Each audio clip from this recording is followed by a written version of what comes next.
We have gun advocacy groups right here, of course, like the Canadian Coalition for Firearms Rights. Rod Giltaca is the president, and he joins us now. Rod, thanks for being with us. Thanks for having me. So what would you do if you were in the NRA's shoes in the U.S. right now, given the climate? Well, that's a tough question because the role of the NRA in the United States from the perspective of Canadians is really difficult to understand because the situation in the United States is completely different than the situation in Canada. Certainly a lot in the firearms community in Canada and in the States believe that the NRA are doing a really great job because their rights haven't been infringed to a certain extent, but it's really difficult to analyze what they do in comparison to what we do. Is that part of it simply because of the Second Amendment, with the constitutional right to bear arms in the United States? They have a constitutional right to have a firearm. That's right. That's enshrined, and they take that very seriously in the U.S. as they should. But the other situation is they're in a position where the NRA's mission is to block infringement. In Canada, we have a completely different situation where the gun control situation has already happened. We've lost a lot of those rights, and now we're trying to just, massage the laws so that they don't infringe on people and their activities at the same time as enhancing public safety. So it's a completely different perspective, if that makes sense. Rod Giltaca is with us, the president of the Canadian Coalition for Firearms Rights, talking to us on Main Street on News Talk 980, CJME, 650 CKOM. And we're talking about how to advocate for gun rights. We've seen a lot of controversy going on down in to our southern neighbors, and we wanted to see what a good way to advocate really is. And of course, Canada's situation is very different. What's the biggest hurdle for you here? I know you were saying, of course, it's a different situation that these rights have already been gone. Where does that leave you when you're trying to advocate in Canada? Well, what our group in particular is advocating for is a conversation that's never happened in Canada, and that is a mature, fact-based, honest discussion on what part of our laws and regulations have a direct effect on public safety and what laws and regulations don't. And it's an inflammatory topic, as you know, but that's what we're pushing for is a real good, honest discussion on that and how we can make changes for the better part of both sides of that conversation. Rod, and even just the wording you're using, discussion. And earlier when you often. said, massage the gun laws, those types of things, it is a really substantive and stylistic difference from what we're typically used to seeing, say, from down south, because it is apples and oranges almost. What's the best way to advocate in your mind? Is it to hammer on the legal side of things? Is it to try to build consensus? What do you think is the best approach? Well, what we've done in our group, because we're a fairly young group, but we're fairly well organized, and we felt that there was a gap in firearm advocacy in Canada, and that gap that we're filling is reflected in our mandate. And our mandate is to provide support, meaning just knowledge and facts and information to media, government, and to everyday Canadians that don't own guns.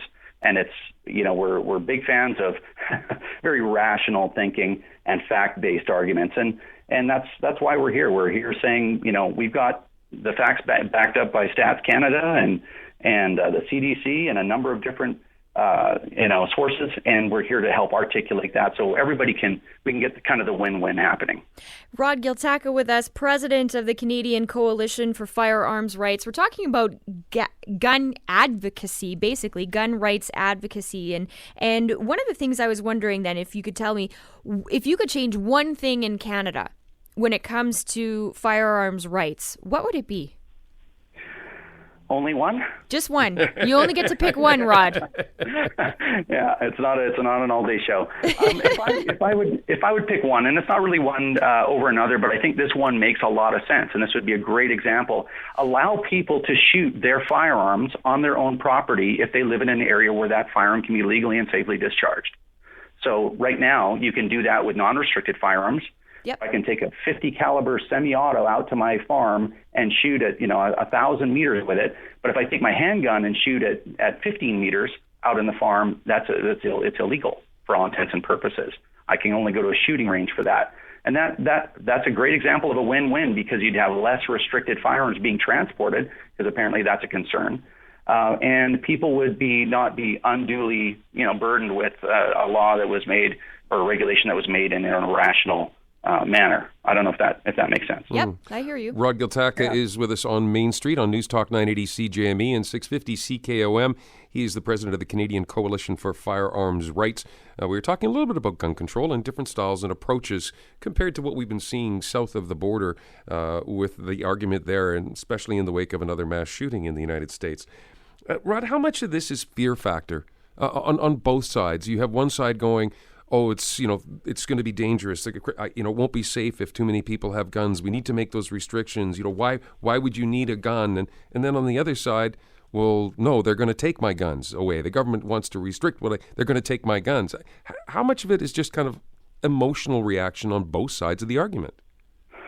Well, I think one side, there is emotion on both sides because gun owners, if you look at gun owners, they're less likely to be found guilty of any crime whatsoever, or engage in any crime whatsoever than the general population. They're typically the most law-abiding, subgroup in our population.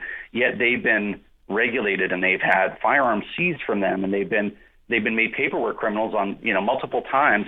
So you've got a group that's been, me being among them, that's been constantly beat up by the actions of a handful of people in Canadian history. So that's why there's a lot of emotion on the firearm owner side. And on the other side, there's a lot of emotion being fueled by outrage and hysteria because of these terrible shootings. I mean, a lot of people die from a lot of things every year. I mean, you guys are well aware of that. But when it's a shooting, for some reason, it's wildfire. I mean, we're here talking about a shooting. Why? Because there was a mass shooting 4,000 miles away in another country, and now it's reignited a gun debate in Canada. So that's almost the answer in itself to your question, right? Mm-hmm. Yeah, it is. It sounds like a good dose of education would go a long way in actually being able to have a mature, fact-based conversation. It's hard when people can't decide what the facts are, and they're fueled by emotion.